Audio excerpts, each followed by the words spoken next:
Look, I need you to understand something right now. Humans are insane.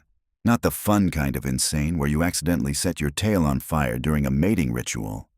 No, the dangerous kind.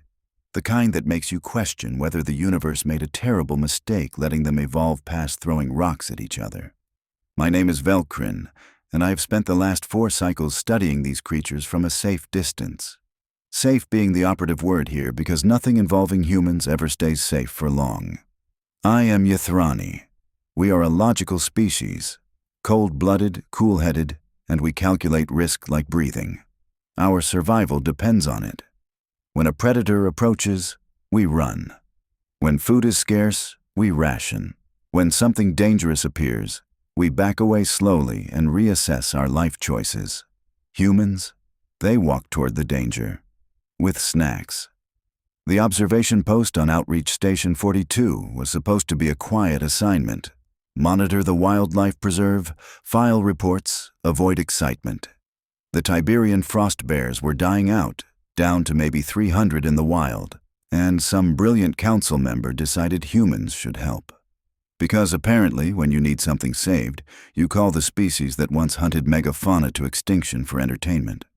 But fine. Whatever. I filed my reports, kept my head down, and counted the days until transfer. Then she arrived. Dr. Lena Hayes, 28 Earth years old, degrees in xenobiology and animal behavior, specialty, large predators. Her file said she had worked with creatures that could bite through titanium, and she still had all her limbs. The photo showed her smiling like she had just won a contest. Humans smile for the strangest reasons. Velcrin? Her voice crackled through my comm unit before I even saw her. They told me you would be my safety monitor. That is hilarious. I activated the exterior cameras and found her standing outside the main habitat dome, staring at the fence line like it personally offended her. She wore standard cold weather gear, but somehow it looked ridiculous on her. Humans always look like they're playing dress-up in proper equipment. Dr. Hayes, I replied, keeping my tone professional and flat. Please proceed to the briefing room for orientation. Already read the files. I am good. Protocol requires... Velcrin, buddy. I have been on 17 planets studying apex predators. I know the drill. Point me at the bears. Buddy. She called me Buddy. We had known each other for 47 seconds. This was going to be a nightmare. I watched through the cameras as she bypassed the briefing room entirely and headed straight for Equipment Bay 3. She moved with purpose, grabbing a field kit and what looked like a personal data pad. No hesitation, no second guessing. Dr. Hayes, you cannot enter the habitat without proper authorization and... The airlock cycled open. She was already inside. Oops, she said, not sounding sorry at all. Must have hit the wrong button. My secondary heart started pounding. The Tiberian frost bears were not aggressive by nature, but they were still apex predators. 400 kilograms of muscle, claws like scythes, and a bite force that could crack bones like dried sticks. The cubs were smaller but unpredictable, and their mother was fiercely protective. Dr. Hayes, exit immediately. You have not been cleared for solo habitat entry. Velcrin, relax. I'm just going to observe from the tree line. Super safe, Scout's honor. I did not know what a scout was, but I suspected their honor was worthless. The habitat was designed to mimic the frozen tundra of Tiberia Prime. White expanse, scattered ice formations, sparse vegetation. Beautiful, if you liked places that could kill you through exposure in under an hour. The bears loved it. They were built for cold that would shut down my organs in minutes. Lena trudged through the snow like she was walking through a park. Her breath formed clouds in the frigid air, and she did not even shiver. Humans regulate their own body temperature. It is deeply weird. I pulled up the thermal scans and located the bear family. Mother bear, designation Freya, was near the northern den with her 3 cubs. They were playing, tumbling over each other in that clumsy way young predators do before they learn to kill efficiently. Lena was heading straight toward them. Doctor, the family unit is directly ahead of your position at 70 meters and closing. I see them. Oh, they are gorgeous. Gorgeous. She called the predators gorgeous. Freya's head lifted. Her ears swiveled forward, tracking the sound of crunching snow. Lena froze mid-step, finally showing some survival instinct. The bear rose to her full height, sniffing the air. This was it. This was where the human realized her mistake and retreated. This was where logic prevailed, and Lena sat down in the snow. Just sat down. What are you doing? My voice came out higher than intended. Being non-threatening, predators respond to posture. If I make myself smaller, she will see I am not a danger to her cubs. Or she will see an easy meal that conveniently laid down for her. That is not how bear psychology works, Velcrin. The cubs noticed her now. 3 fuzzy heads turned in unison, black eyes glittering with curiosity. Cubs are curious about everything, which is why so many of them die young. These 3 started waddling toward Lena, their movements bouncing and uncoordinated. Freya watched but did not charge. Yet. Lena remained perfectly still, hands in her lap, breathing slowly. The cubs approached, sniffing loudly.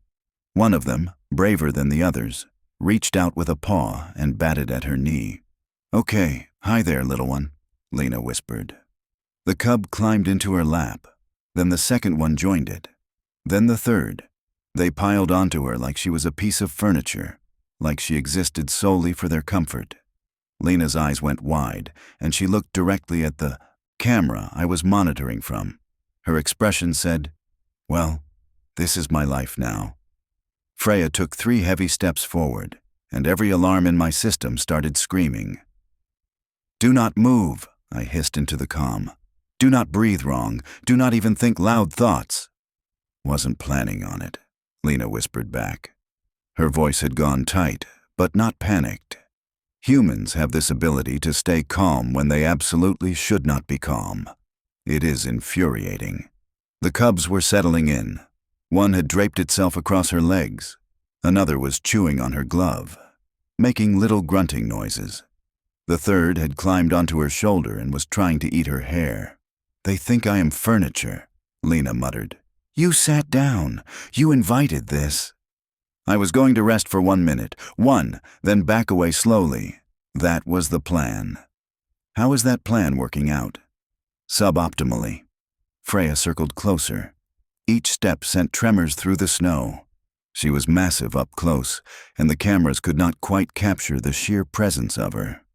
I had seen the specs, read the reports, but watching her move toward a sitting human made my scales itch. Lena's breathing had gone very shallow. The cub on her shoulder bit her ear. Not hard, just exploratory. She winced, but did not move. "Fun fact," she whispered. "Tiberian frostbear cubs have 42 baby teeth. I can feel several of them right now. That is not helping. Just keeping you informed, buddy." Freya stopped 2 meters away. Her nose worked the air, analyzing the strange creature covered in her offspring. This was the moment. Fight or flight response. Except Lena could not do either without potentially harming the cubs or triggering an attack. She was trapped by her own compassion. Typical human. I should have hit the emergency alarm. Protocol demanded it. But something made me pause. Maybe curiosity. Maybe I wanted to see if the universe really would let this absurdity continue. Maybe I am a terrible safety monitor. Freya lowered herself to the ground. She settled into the snow with a heavy sigh, close enough that her breath fogged Lena's visor. And then she closed her eyes. "Velcrin?" Lena's voice was barely audible. "Yes? I think Mama Bear just gave me permission." "Permission to what? Be eaten later." "Permission to babysit." This was insane. This violated every principle of animal behavior I had ever studied. Predators do not trust strangers with their young. They especially do not trust aliens from another world who smell wrong and move wrong But Freya was resting, completely relaxed. Her cubs were using Lena as a jungle gym, and she was allowing it. I pulled up Lena's bio signs. Heart rate elevated but steady. Adrenaline present but not spiking. Her body was stressed, but her mind was calm. How? How did humans do this? How long do I need to stay here? Lena asked. Until they get bored with you. Could be 5 minutes, could be hours. Fantastic. I need to pee. That is not my problem. Everything is your problem. You are the safety monitor. She had a point. Irritatingly. Another cub climbed up her back, using her coat for purchase. Its claws, still sharp despite being young, dug through the thermal layers. Lena grunted but smiled. Actually smiled. There was blood on her glove where one had bitten too enthusiastically, and she was smiling. They are so warm, she said softly. Their body temperature is at least 10 degrees hotter than baseline mammalian average. Adaptation for extreme cold environments, incredible. You are being used as a bed by predators, and you are taking research notes? Multitasking. I pulled up the wider habitat cameras. Other staff members were going about their duties on the far side of the preserve. Should I alert them? This felt like an alert-worthy situation. But what would I even say? Dr. Hayes is being cuddled to death. Send help. A fourth cub, one I had not noticed before, emerged from behind an ice formation. This one was smaller, probably the runt. It approached cautiously, and Lena's entire face softened. Hey, little one, come here. There is room. There was not room. She was already buried under fur and claws. But the small cub climbed on anyway, settling against her chest. Lena managed to free one hand enough to gently stroke its head.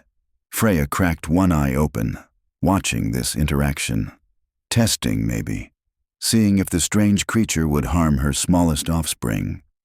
Lena just kept stroking, her touch gentle and deliberate. The runt made a sound, something between a purr and a growl. Content. Velcrin, are you recording this? Every second, for evidence at your inevitable funeral. Optimist. Make sure you get good angles. This is publication-worthy data. The cubs were settling now, their energy depleted. They piled onto Lena in a heap of fur and warmth, using her like she was part of the landscape. She had become part of their environment, accepted and trusted. It should not work. Every instinct I had said this should not work. But it was working. Lena caught my camera's lens and grinned.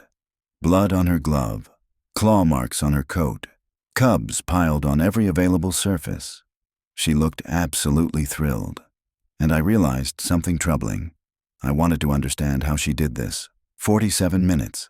That is how long Lena sat there, buried under cubs, while Freya dozed nearby like this was a normal afternoon. 47 minutes of me watching through cameras, my claws digging into the console, waiting for disaster. It never came. I kept running scenarios in my head. Attack patterns, escape routes, how quickly I could deploy the emergency barriers, but nothing happened except cubs sleeping and one human trying very hard not to laugh. They are snoring, Lena whispered at minute 32. Velcrin, they snore. I cannot handle this. Please handle it. If you wake them up and Mama Bear decides you are a threat, I will have to file so much paperwork. Your concern is touching. The small one, the runt, had sprawled across her chest with its paws in the air. Completely vulnerable, completely trusting. The others had formed a pile that defied physics, somehow all fitting on and around Lena's lap. I zoomed in on her face. She was crying. Small tears, freezing on her cheeks almost immediately. Doctor, are you injured? No, I just... Look at them, Velcrin. Look how perfect they are. Humans cry when they are happy. Add that to the list of bizarre things that make no sense. But watching her, something stirred in my memory. Something I had tried very hard to forget. 4 cycles ago, different posting. Mining colony on Vex Tertius. There was a collapse. 12 workers trapped, including me. The oxygen was running out, and rescue was 3 hours away.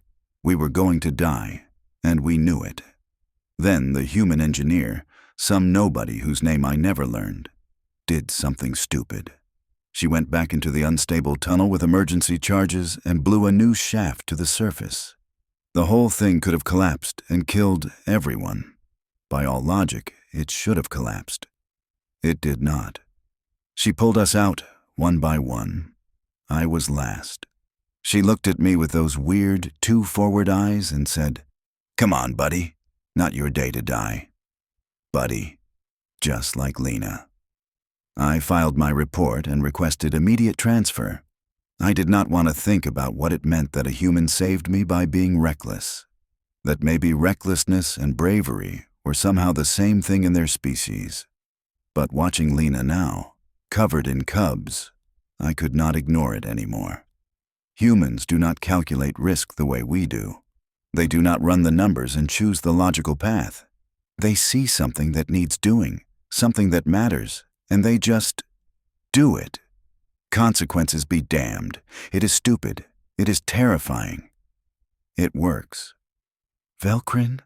Lena's voice pulled me back. How much longer do you think? Unknown. They appear comfortable. My legs are asleep. I cannot feel anything below my knees. That seems problematic. Little bit, yeah. One of the cubs shifted, and its paw landed on her datapad, activating the screen.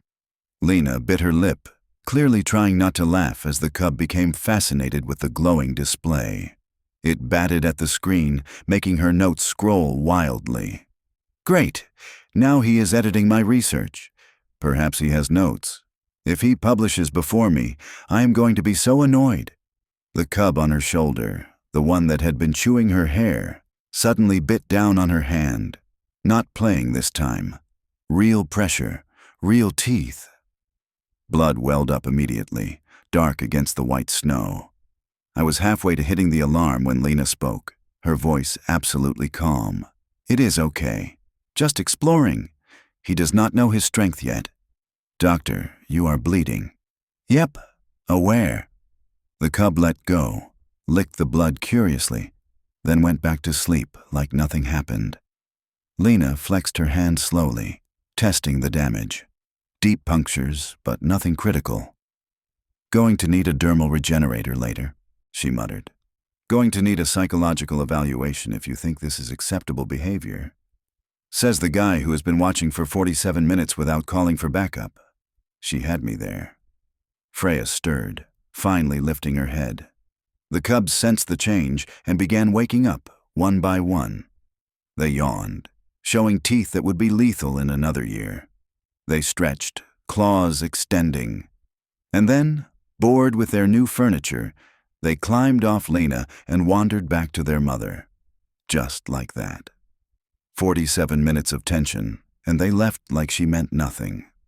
Lena sat there covered in fur and blood and claw marks, and watched them go. "Bye, guys," she said softly. "Thanks for hanging out." Freya stood, shook herself, and gave Lena one last look. If bears could nod, I think she did. Then she herded her cubs back toward the den, and they disappeared into the ice formations. Lena tried to stand. Her legs buckled immediately. "Okay, ow! Everything is pins and needles. Velcrin, I might need assistance." On my way.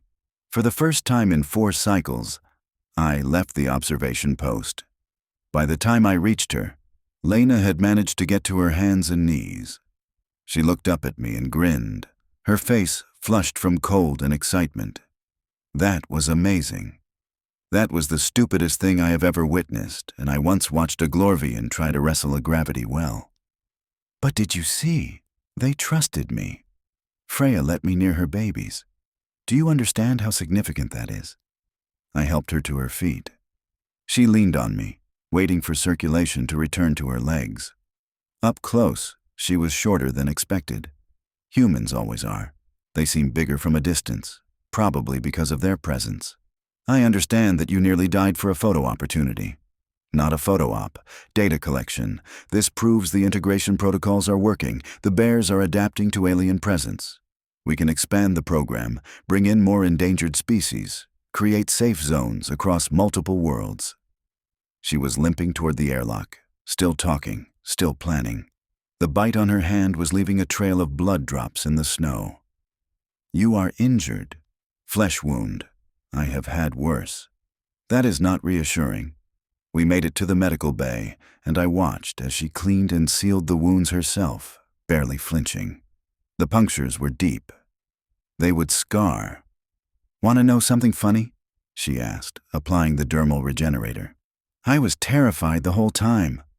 That stopped me. "You were?" "Oh, completely.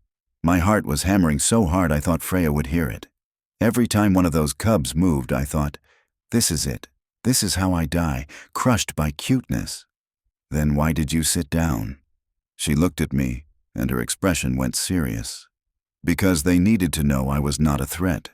Because sometimes you have to meet creatures on their terms, not yours. Because the only way to build trust is to be vulnerable first." "That is insane." "Probably. But it worked, did not it?" I could not argue with results. She finished patching herself up and pulled up the footage from my cameras.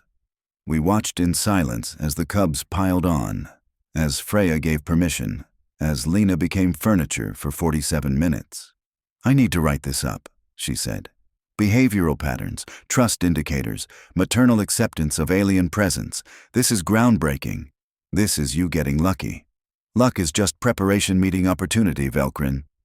"No, luck is not being eaten when you should have been." She laughed. Actually laughed. Fair point. Over the next 3 days, I watched Lena work. She entered the habitat 6 more times. Freya recognized her now, allowing closer observation. The cubs would run to greet her, and Lena would sit and let them play. She was documenting everything: feeding patterns, social hierarchies, vocal communications. Other staff members were not surprised. "That is just Lena," one of them told me. "She did this with the Venusian acid tigers, sat in their den for 6 hours until they accepted her, lost half her boots to stomach acid, but got incredible data. She is going to get herself killed." "Probably. But what a way to go, right?" Wrong, completely wrong. And yet, I could not stop watching. On day 4, I found myself writing a report. Not the standard observation log. Something else. Human behavior study, risk assessment, and survival strategies. I detailed everything.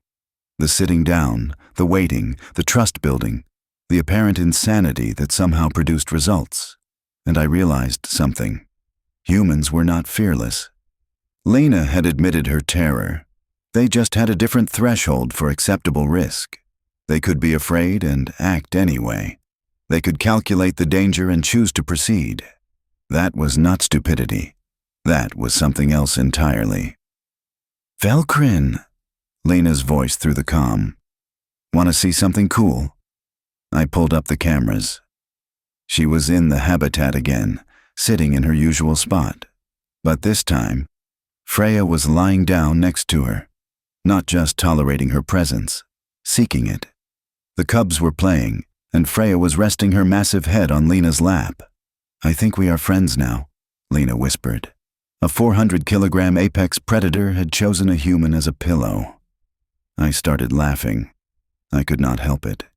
The absurdity of it all, the impossible nature of what I was seeing, it broke something in me.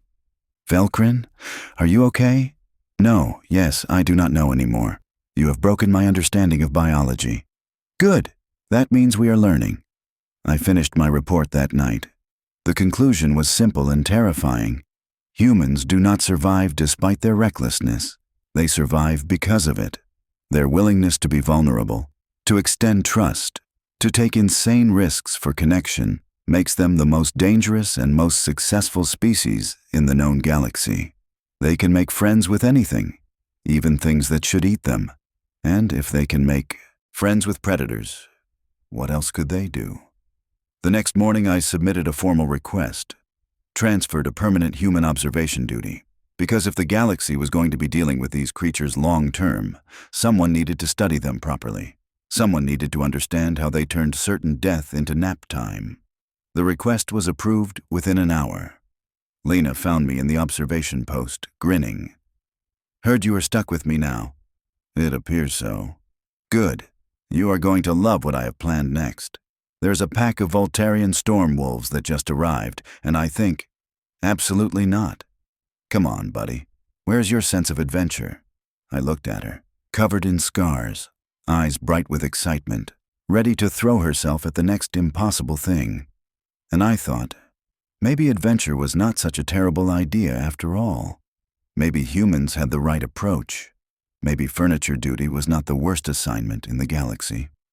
Fine, I said, but I am writing everything down. Deal. This is going to be great. It was not going to be great. It was going to be terrifying and illogical and completely insane. I could not wait.